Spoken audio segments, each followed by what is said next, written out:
Used Narcan, naloxone, hydrochloride containers and syringes sit in a case after paramedics revived a man who overdosed on opioids in Salem, Massachusetts. Reuters Brian Snyder Thank you for signing up. For more from The Nation, check out our latest issue. On September 16, 2014, 25-year-old Matthew Comfort walked into his mother's bathroom in the working-class Philadelphia suburb of Bensalem, shot up heroin, and died from an overdose. His mother, Liz Fox, was working at home that day to keep an eye on her son, who had struggled with addiction for 3 years, including spending time homeless on the streets of Kensington, once the heart of the city's manufacturing industry and today its epicenter for injection drug use. He had recently been released from jail, where he had served time for thefts he had committed to supply his habit. At his mom's house, the two had searched for an inpatient rehab slot, with no success. Before he left jail, Fox had asked that her son be sent directly to rehab. She received no response. Ad policy in jail, Matt had been forced to detox. As a result, his tolerance was low when he was released, putting him at a higher risk of overdose. Nonetheless, the Bucks County Jail had not supplied him with naloxone, a drug that can reverse overdoses, and that might have saved his life. And his mother didn't really know much about naloxone, or that it was something that she might want to keep on hand. Shockingly, the emergency crew that responded wasn't carrying it either, she said. "I think everyone should have it and everyone should be trained and ready because we're losing a whole generation," said Fox, who now volunteers with Angels in Motion, which, armed with naloxone, distributes food, clothing, and other resources to users on the Philly streets. Yet, for all naloxone's life-saving promise, the drug remains out of reach for thousands of people who need it. From cities like Philadelphia and New York to southwestern Ohio, family members and first responders are struggling to pay for enough doses to treat the need. And that is partly because the high price of the drug is limiting its distribution, even as an opioid crisis tears through the United States. Between the beginning of February 2015 and the end of January 2016, an estimated 52,898 Americans died from a drug overdose, many from opioids like OxyContin, heroin and, most alarmingly, from the extremely potent synthetic opioid fentanyl. In the year that followed, the number of fatal overdoses recorded rose to 64,070. Many of these deaths should have been preventable. Naloxone can reverse an overdose before it fatally depresses a user's respiratory and central nervous system.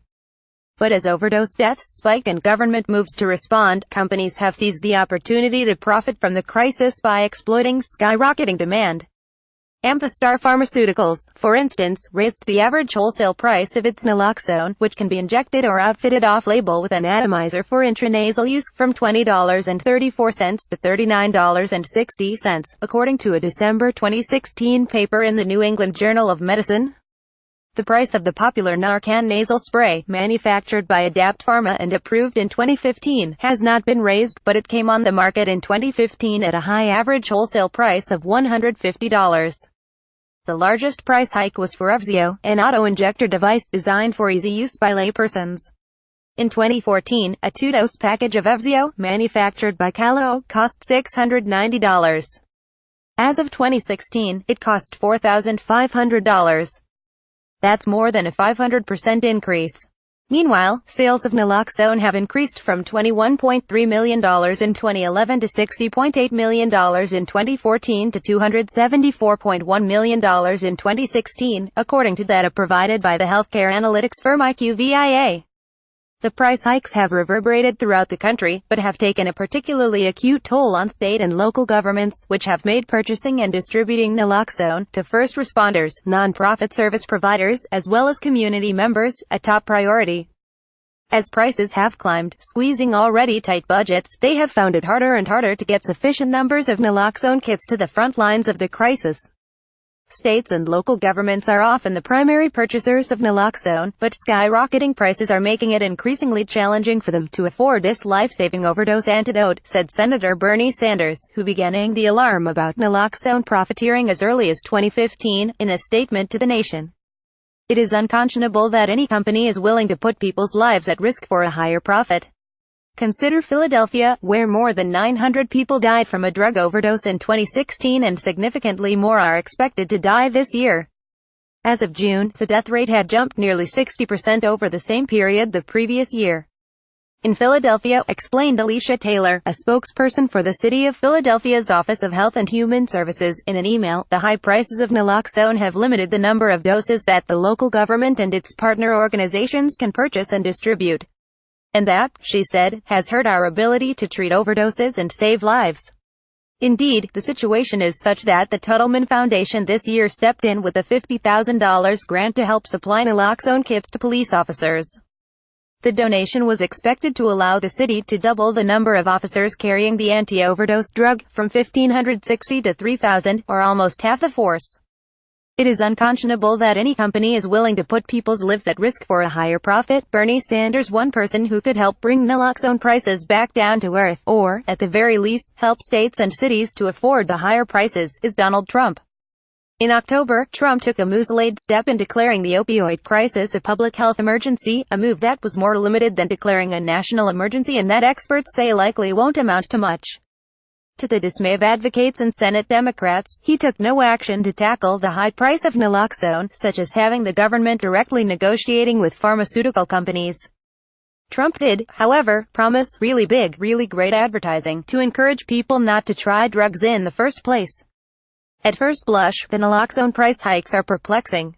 Naloxone is far from a brand new drug, and generic versions of the injectable form of the drug have been available since 1985, a fact that would seem to keep prices of the injectable from running too high.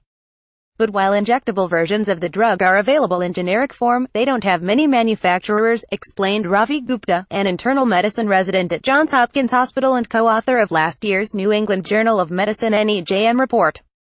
Indeed, only 6 different companies manufacture the drug, 5 selling injectable forms and 1 selling a nasal spray, according to the article. What's more, Calo and Adapt hold patents for their respective modes of administration. And so, with such limited competition, Gupta said, companies can increase the price, which is precisely what they have been doing.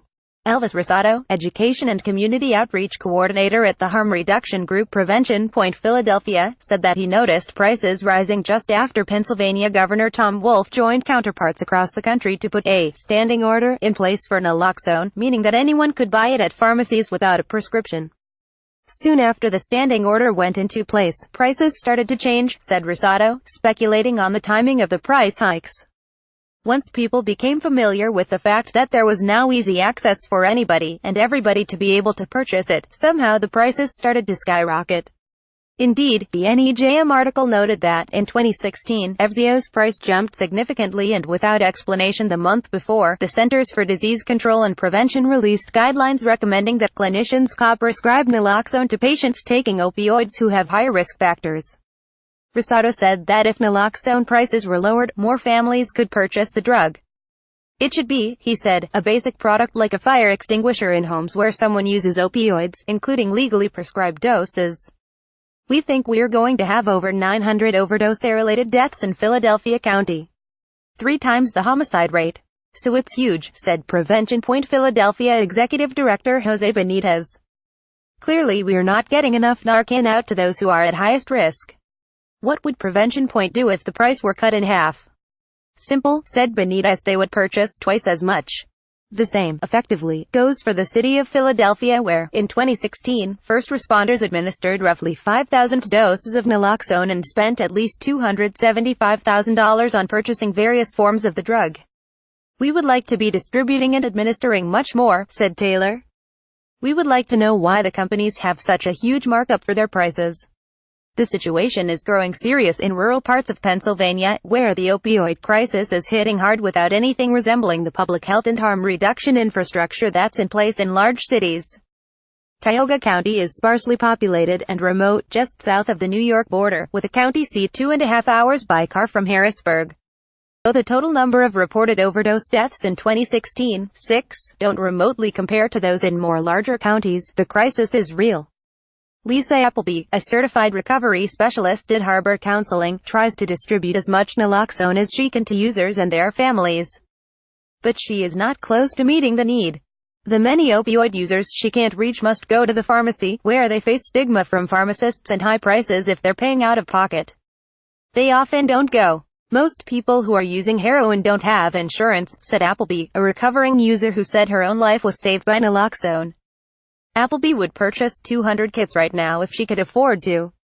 As it is, she is trying to raise money to buy 20 or 25.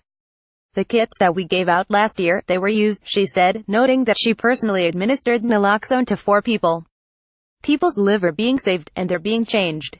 When asked, naloxone manufacturers defend their pricing practices. In a statement, Calao said that its auto-injector has no copay for people with commercial insurance, and that it has donated more than 250,000 devices to public health departments, first responders, and advocacy groups. In a statement, Pfizer, which acquired Hospira in 2015, told the nation that the list price does not reflect the considerable discounts offered to our customers, and that their naloxone access program includes a donation of up to 1 million doses of naloxone over 4 years and $1 million in opioid overdose grants to several states. According to the NEJM report, Hospira's cost was lower than injectable naloxone manufactured by Mylan and Westward by volume even after it more than doubled in recent years. Mylan said that it had reduced the cost of its product in June. Westward said that its product was a good deal compared to the one offered by Calao. Adapt, whose product is in high demand because of its ease of use for laypeople, emphasizes that it provides the only approved naloxone nasal spray on the market, and said that it is doing its best to get Narcan to the people who need it, including by providing a discount to government and non-profit agencies. Many different factors go into setting price for a pharmaceutical product, and it's very complex, said Adapt President of U.S. Operations Mike Kelly. Our vision is to make sure that every single household in the United States has access to this product. Anybody who's taking an opioid has this product in a medicine cabinet. But Adapt's prices for Narcan are still high, especially given that the National Institute on Drug Abuse (NIDA), part of the Federal National Institutes of Health, designed and conducted the clinical trials. According to NIDA, their scientists worked with Light Lake Therapeutics Inc. to develop the clinical study protocols, after which NIDA scientists working at Vince Associates, a NIDA contractor, directed the studies. Light Lake in turn licensed the pharmaceutical product to Adapt. NIDA said that it could not provide a total breakdown of costs, including what portion of the tab was picked up by taxpayers. Last January, NIDA Director Dr. Nora D. Voco told the Senate Judiciary Committee that more market competition is expected to help bring down the cost of naloxone products and increase their distribution. Yet, clearly, that hasn't happened. Adapt, in fact, has been making moves that could restrict competition by blocking manufacturers of other naloxone nasal sprays from coming onto the market. In July 2016, Adapt petitioned the FDA to take actions that could make it more difficult for new naloxone products to receive agency approval. These included requesting that the FDA specify an optimal dose of naloxone before approving any new naloxone products for individual use, and that the agency not approve any product that does not meet specific design specifications. The FDA mostly rejected the petition. Dr. Peter Lurie, who until recently led Health and Human Services activities on naloxone as Associate Commissioner for Public Health Strategy and Analysis at the Food and Drug Administration, said that Adapt was clearly trying to restrict competition. I would characterize this as shutting the barn door once you've already entered the barn. And that's what I think is the broader purpose of the petition, said Lurie, who recently became Executive Director and President of the Center for Science in the Public Interest. It doesn't mean that the petition doesn't raise certain interesting and even important regulatory and scientific issues. But viewed as a whole, the desired impact was to shut the barn door after you've already entered. Patricia J. Zettler, a professor at Georgia State University College of Law who formerly worked as an associate chief counsel at the FDA, agreed, describing Adapt's effort as consistent with those other types of petitions where we might be concerned that the company is attempting to delay competition. Meanwhile, in a related attempt to keep competition at bay, Adapt and its partner company Opioid have brought suit in federal court against Teva Pharmaceutical Industries Limited, which makes generics. The companies charge that Teva's application to sell a generic form of naloxone nasal spray infringes on their patent. Adapt would not respond to follow-up questions on its FDA petition or on its legal fight against Teva. Realistically, prices of naloxone must fall dramatically for the need to be met. Mark Kinsley, co-founder of the Texas Overdose Naloxone Initiative, suggests that the optimal price would be between $1 and $5. Closer to $1. The companies, however, are selling naloxone at high prices because there is little competition in the market for its two forms, injectable and intranasal. And the federal government refuses to rein in pharmaceutical profiteering. New York City recently switched from purchasing naloxone from Amphastar to buying Adapt's product because it is easier for laypeople and first responders to use. The average wholesale price of Amphastar's naloxone had nearly doubled to $39.60 in recent years. The city had begun to receive a $6 per dose rebate through a deal the New York Attorney General had struck with the company to help defray the cost and prevent shortages. Likewise, the city and state have secured Adapt's product at bell or tail prices. But the overall high prices still pose a threat.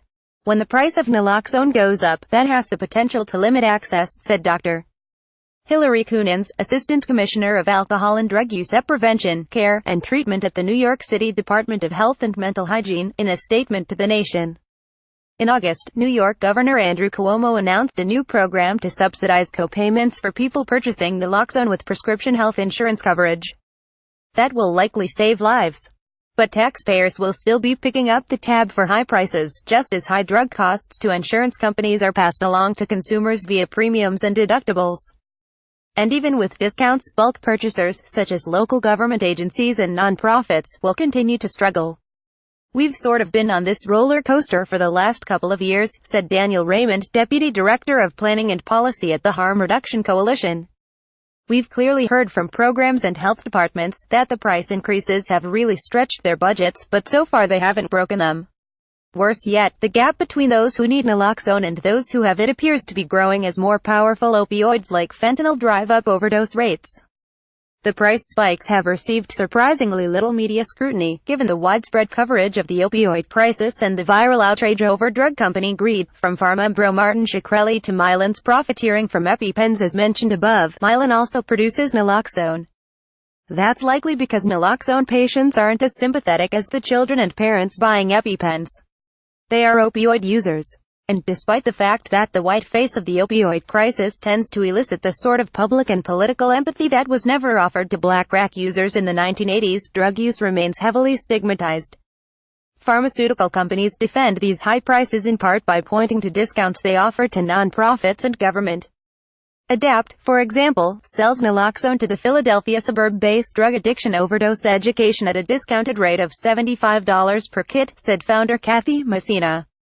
Adapt has been very, very good to us, said Messina, who started the group after two of her sons overdosed the same night at her house 3 years ago, one fatally.